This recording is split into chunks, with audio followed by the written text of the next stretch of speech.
రాజశేఖర రెడ్డి గారు first time Jaganmohan Reddy గారిని 2009లో పరిచయం చేశారు. ఎంపీ స్థానానికి నిలబడ్డప్పుడు నా కొడుకు ఉత్సాహవంతుడు, మీలో ఒకడు, మీ తమ్ముడు, మీ బిడ్డ, మీ ఆశీర్వాదాలు కావాలి, ఈ ప్రాంతాన్ని అభివృద్ధి చేయాలనుకుంటున్నాడు, మీలో భాగస్వామి కావాలనుకుంటున్నాడు అని పరిచయం చేశారు.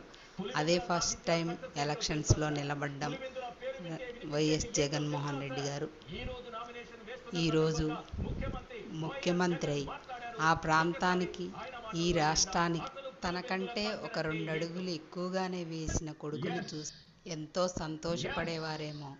ఇప్పటికైనా తన ఆత్మ పైనుండి చూసి తాను చేయలేని పనులు తన కొడుకు చేస్తున్నందుకు ఎంతో సంతోషపడే ఉంటారు.